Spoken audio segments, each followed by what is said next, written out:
Welcome to Newsmax TV. I'm Kathleen Walter, along with my colleague Ashley Martella. We're joined by Lieutenant Colonel Alan West, Republican candidate for U.S. Congress in 2010. He's facing incumbent Democrat Ron Klein in the race for Florida's 22nd district seat. Colonel West served more than 20 years in the U.S. Army and in several combat zones, in Operation Desert Storm, Operation Iraqi Freedom, and also in Afghanistan, where he trained officers to take on the responsibility of securing their own country. Colonel West is the recipient of numerous military awards, including the Bronze Star, and after retiring in 2004, Colonel West taught high school.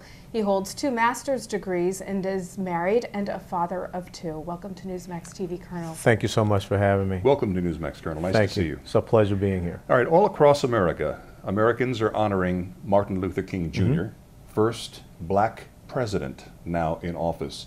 What special meaning, if any, does that have for the nation and for yourself, sir? Well, I think one of the things, I was brought up in Atlanta, Georgia, in the same neighborhood where Dr. King resided. And I think that it shows that each and every person here in the United States of America can reach their potential and nothing holds us back. And that's what I've been trying to talk about today as I've gone around to several different occasions, is about not being victims, but being victors. But, you know, really, it is not about being the first black president. I think that the United States of America needs a good president, and that should be the criteria, because it comes down to what King says about character, and it's not about the color of the skin. Now, you are a Republican and a conservative. Yes, ma'am. Most African Americans are very Democratic, and in fact, 95% voted that way in the last presidential election. Is this fulfilling Dr. King's dream? I think that we have to be very careful about, you know, losing the sense of individualism. And when you look at this collective progressive mentality that has turned the black community into victims and dependent upon the government. You look at Detroit, Michigan. I go back to my own neighborhood in Atlanta, Georgia. But what was interesting was I just left an event down at Deerfield Beach, and there was about 3 or 4 ministers spoke. And every one of those ministers spoke about conservative principles, and they didn't even know it. They talked about individual responsibility and accountability. They talked about family values. They talked about how their men are not getting out there and working. And, you know, it's just a matter of us connecting and getting them to understand the contrast between liberal principles of victimization and conservative principles of empowerment. How does the Republican Party go about winning the hearts, trust, and votes of black citizens? I think the Republican Party needs to go back and understand the legacy that they established, you know, when the Republican Party was first established in 1854. You look at the 13th, 14th, 15th Amendments. You look at the first congressmen of this country were black congressmen of the Republican Party. You look at the laws that were enacted, but then you contrast that with the segregation laws, the Jim Crow laws, the founding of the Ku Klux Klan, which was a terrorist ring of the Democratic Party. You know, Senator Everett Dirksen was the reason why the civil rights legislation passed, and he was a Republican. But what the Republican Party needs to do is get back to foundational principles, and don't worry about this thing about outreach and big tent and you know, all these other little corny phrases. Just go back to what you stand for, and the community will come back to you. Not going to win everybody back, and you don't want to do that, because if you start to try to appease everybody, then you lose a sense of who you are. A Washington Post ABC News poll, the results of which were released today, shows that only 41% of Americans believe that Obama's presidency has actually helped race relations. To what extent do you believe Obama has lived up to the expectation that he would help race relations? Well, I think he hasn't. I mean, it's been terrible. You go back and you look at the incident in Cambridge, Massachusetts, where he said that the police officer up there acted stupidly, and then you contrast that with what just recently happened with Senator Harry Reid. Senator Harry Reid's statement was absolutely disgusting and despicable. And the president, if he had any type of self-esteem and pride in being a black American, he should have told Senator Harry Reid to step down and not support his re-election campaign. Because to say that because what Senator Harry Reid, you know, it was coined within him being supportive of Senator Obama at the time and his endorsement, that still does not give him a pass. So I think that you're seeing more fault lines come up because of race relations in this country. Of course, there was that infamous comment, "This war is lost," during the Bush presidency as well. Absolutely. And that may come back to haunt him this November. It will. It will. You know what's involved in the war on the front lines. You've been there, done that. Yeah. We've had 2 recent terrorist attacks. Yes. And there's every indication Al-Qaeda is planning more. Is Obama charting the right course in trying to fight this? No, because you go back and you look at what happened when he first took office. The first thing he did was he called Mahmoud Abbas. That's not the head of any state. His first interview was with Al Arabi. His first executive order was to shut down Gitmo and quote unquote get rid of these interrogation tactics. The speech that he gave before the Turkish General Assembly, basically apologizing to them and saying that America is not a Christian nation. The speech that he gave before the people at Cairo University, what he continues to do is show weakness to a part of the world that only respects strength and respects your will. So therefore, they're going to continue to pressure us. And understand this, as long as we continue to treat illegal enemy combatants that are captured on this 21st century battlefield like they're American citizens and giving them constitutional rights and so that they can be lawyered up, they're going to continue to come at us because they don't think we have the will to fight against them. And that starts with the President of the United States. Can you speak to this real briefly? Mitch McConnell just came back from Afghanistan. He says there's a lot of confusion among military brass there about how to treat enemy combatants that are detained now because of what's happened with Eric Holder's decision to try them in civilian courts, Mirandize them, lawyer them up, and so forth. Can you comment on that? What do you think? Sure. The thing is, liberals are not comfortable with declaring that there's an enemy because they believe that you can talk to people, you can negotiate, you can appease them.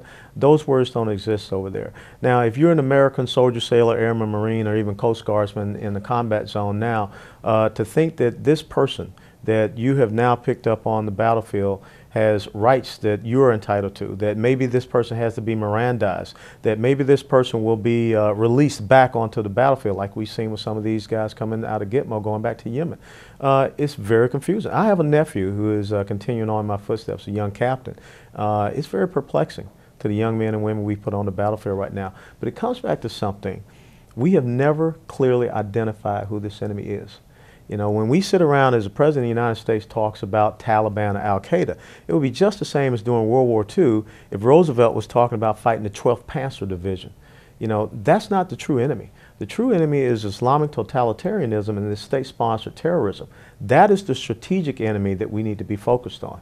There's been an awful lot of debate over exactly what motivates Islamic terrorism. And when pressed by journalist Helen Thomas, counterterrorism czar John Brennan claimed it's because Al-Qaeda uses religion in a, quote, corrupt and perverse way. Do you agree with his answer? No, this is, once again, you know, Sun Tzu had a great quote in the book, The Art of War. He said, to know your enemy and to know yourself and to know the terrain and countless amounts of battles, you'll always be victorious.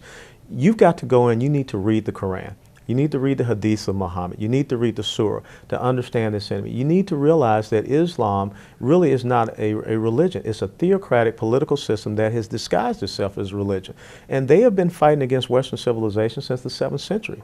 You go back and you talk to Charles Martel, who defeated the Muslim army at the Battle of Tours in 732, all the way up to the time when the Germanic and the Austrian knights turned back an Ottoman army at the walls of Vienna in 1683. You go back and you look at what Thomas Jefferson, the reason why Thomas Jefferson had a Quran was because the Barbary pirates were Muslim, and the Dey of Algiers explained to him, you're infidels and this is why we're going to fight against you. So what we have to do is have strategic leadership that understands this enemy and has the courage, the competence, the conviction, the commitment, and the character to identify them properly and come up with the right goals and objectives to defeat them. On your website, you mentioned the government getting us into this economic mess by, among other things, the refusal by Democrats to rein in Fannie and Freddie when they were clearly backing loans to people who had no chance of paying them back. That's right. Now, do you think that Barney Frank and Chris Dodd, outgoing Chris Dodd, have decided they're going to clean this up or say publicly they're going to clean this up? Is that kind of like the fox guarding the chicken coop? It absolutely is. And, you know, Chris Dodd and Barney Frank, you know, being on the Senate Banking Committee and the House Finance Committee, they should be investigated for what they did. And also Maxine Waters, who stood up there and would not allow any investigations of Fannie and Freddie.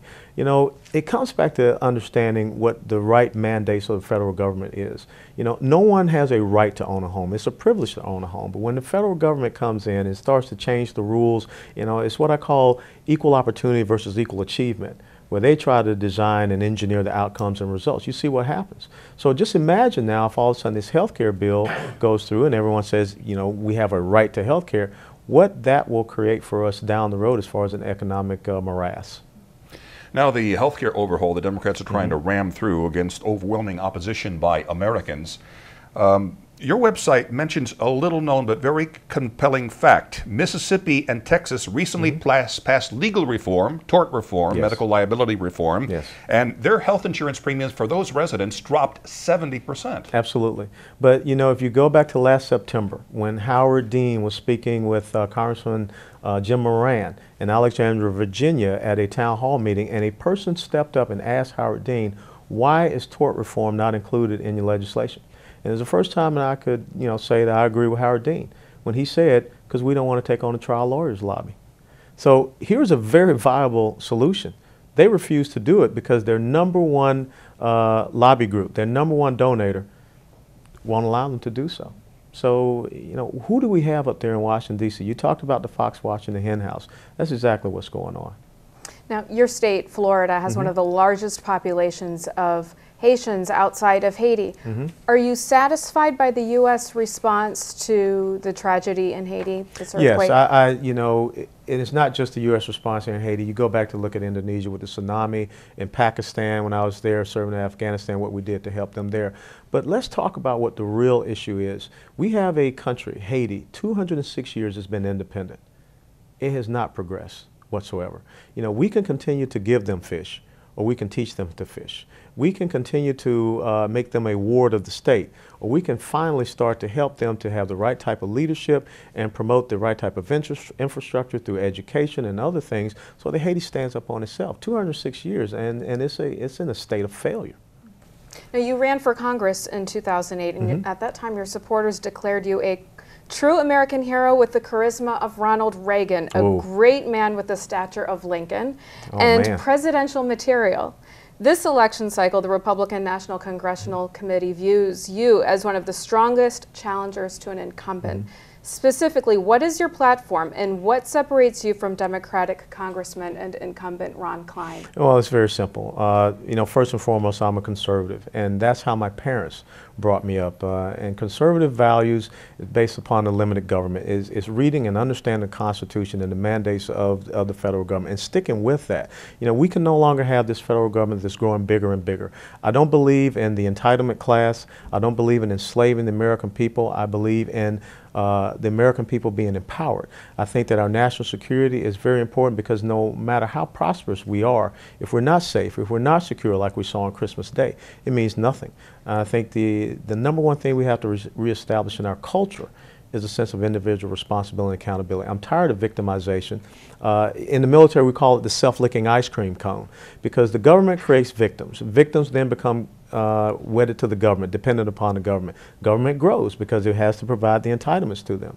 So we have to get away from that. I think that our free market systems, we have to get back to that. I mean, one of the things that President Bush said was not good was back in September of '08 when he said we have to sacrifice the free market and to save the free market. You can't do that. You've got to stick with those things that made this great country what it is in 233 years. I think one of the problems with the Republican Party, they got to get away from leadership by entitlement. You got to break the paradigm. You got to start looking at the right type of people with youth and energy and the right type of image to go up to Washington, D.C. and even at the local level. And I think that we have traditional values that we have to hold dear. You know, Ron Klein just is a Nancy Pelosi puppet. And I think that the people want to have someone that can go up to Washington, D.C. that understands service, sacrifice, and commitment. And that's what my 22 years in the military meant. Colonel Allen West, thank you so much for your service in the U.S. military. Thank you. Good luck on the campaign trail. Absolutely. And thank you for sharing your thoughts with us here at Thank you for having me Newsmax. today. Thank you so much. Absolutely. And thank you for watching Newsmax TV.